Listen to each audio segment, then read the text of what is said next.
What's up guys, my name is Mike and I'm the Weird Pigeon of Weird Pigeon Productions, and today I just watched the Mandalorian Season 3 trailer. I am so stoked. I'm like so hyped. And today I'm going to be breaking down this trailer and telling you some of the things that I noticed in this trailer that you might not have, as well as where I think this show and this season is going to go. So right off the bat we get a shot of Season 1, we get a shot from Season 2, and a shot from the Book of Boba Fett. Then we see Mando arriving on Nevarrow, which is a planet from the very beginning of The Mandalorian. We also see it in Mandalorian Season 2, and it looks quite a bit different than we saw it before. In The Mandalorian Season 1, it's run down, it's kind of a seedy backwater city, very dangerous, full of crime. In The Mandalorian Season 2, we see it's really changing. It's a booming city full of economic growth, and now we see it really booming. The city looks brand new, there's tons of ships coming and going. It has really turned around since the beginning of the show. Also, Mando is of course flying around in his N1 Starfighter, which he gets in the Book of Boba Fett. And we also get to see Baby Yoda, or Grogu, in a brand new little pod that he gets to float around in, which is pretty neat. Next we see Mando and Grogu in what looks like some kind of mine, possibly the mines of Mandalor. I'll get a little bit more into that later on in the video. Next we get a shot of what looks like a Mandalorian Starfighter or a Mandalorian like troop carrier flying through some clouds of what I think is the planet Mandalor. Next we see Mando walking through some really rocky terrain. Again, this is possibly the surface of the planet Mandalor. As many of you probably already know, Mandalor, we find out, was heavily bombed and completely annihilated by the Empire, and we see that in the Book of Boba Fett. And this left what was already a really scarred, horrible, harsh planet even worse, almost completely devoid of life. Mando in Season 2 even says the planet is possibly cursed. Next we get another shot in what appears to be that same mine or cave with Mando and Grogu. And then we also see the armorer forging some armor.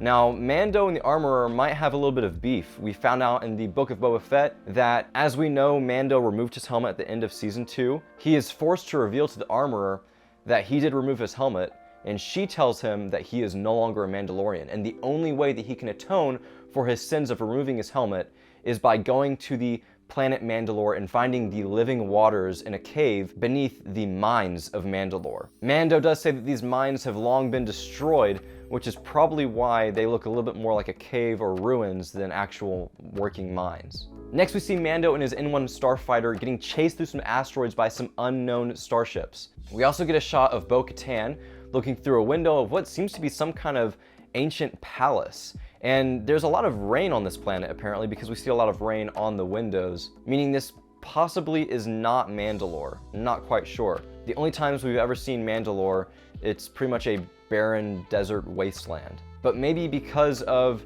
the extreme bombardment of the planet, the climate has actually changed. Not quite sure. We also get a pretty awesome shot of Mando with some other Mandalorians who look like they're a part of his little clan back on Nevarrow in Season 1. We also get another shot of some Mandalorian warriors all wearing armor with a very similar paint scheme. It appears that they're even like almost squaring up for a fight, and one of them's carrying a banner, which leads me to think that we might actually see some kind of Mandalorian civil war between multiple Mandalorian factions.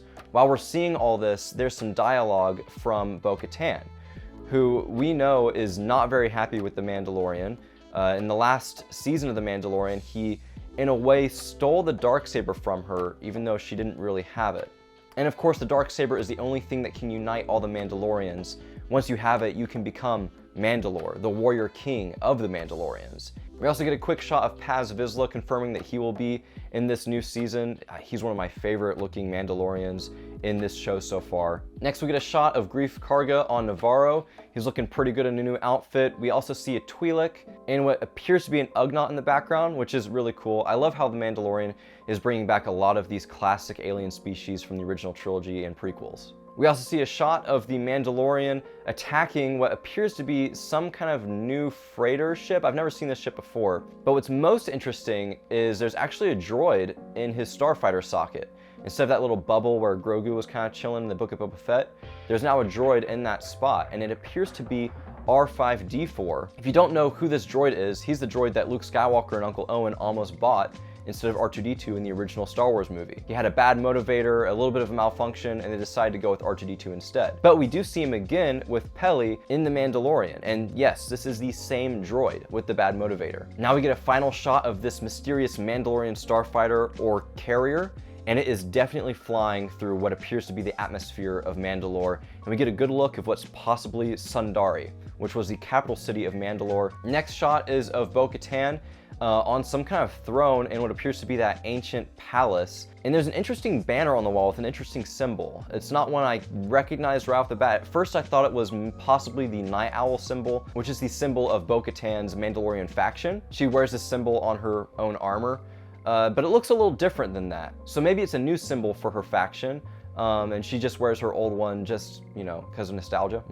And then we get what is probably the coolest shot of the entire trailer. We have what appears to be Death Watch Mandalorians. I say they're Death Watch because the symbol on their shoulder bell there, but they are jumping out of what appears to be a Mandalorian troop carrier onto the surface of Nevarrow and that city that Greef Karga is kind of in charge of. Again, we get another voiceover, this time from Bo-Katan, about how the Mandalorian kind of grew up in a cult in her eyes, and how he wasn't there for Mandalore's destruction. We get a shot of Bo-Katan talking to little Grogu, telling that his dad's not the only Mandalorian out there, of course. And then what seems to be a really interesting shot of Mando in a cave with this green watery ripple effect, which makes me think this is possibly the living waters there on the planet Mandalore. Meaning that if he does go there, in the eyes of his cult that he was a part of for the longest time, he would be redeemed. Again, we get another super awesome shot of some Mandalorians storming Nevarrow and that little city there. And I say this is Nevarrow because we do see a Mandalorian fighting what appears to be a Klatooinian or a Nikto.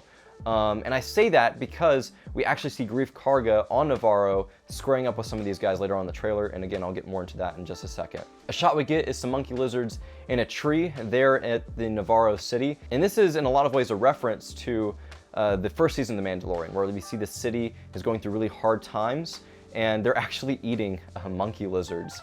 They've got one kind of on a rotisserie as they're cooking them. We also get a neat shot of what appears to be Dr. Pershing walking through what, for some reason, I just feel like is some kind of spaceport. Not really sure what this is, but it looks like some kind of spaceport. He seems to be looking around almost as if he's not supposed to be there or he's being hunted, which makes sense. Here we do get that shot of Greef Karga facing off what appears to be some Nikto and Klatooinian pirates. They look like pirates, and I'm pretty much positive these are the same guys that Mandalorian was fighting, which makes me wonder if these Mandalorians are joining up with Mando and helping him defend this town.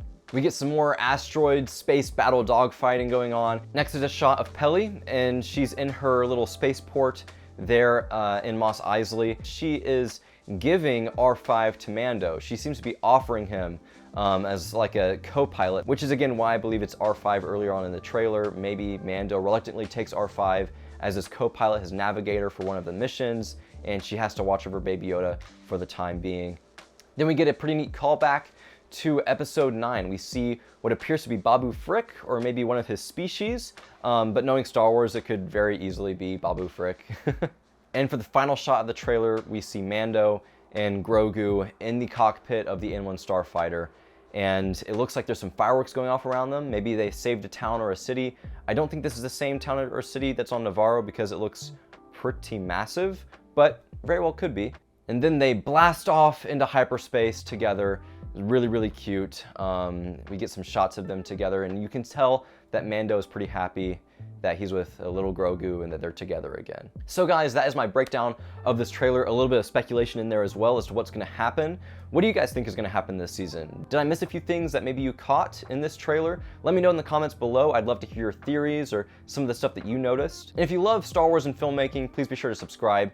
I'm going to be doing breakdowns of the other 2 trailers that we got today, the one for the Tales of the Jedi and for Andor. And at some point next week, I'm going to be releasing a video talking about what we know about Andor so far leading up to the official release. And of course, I'll be covering that and plenty more things, all Star Wars related. So if you enjoyed these videos, you want to see more, please leave a like and subscribe, and I will see you guys in the next trailer breakdown review. Bye.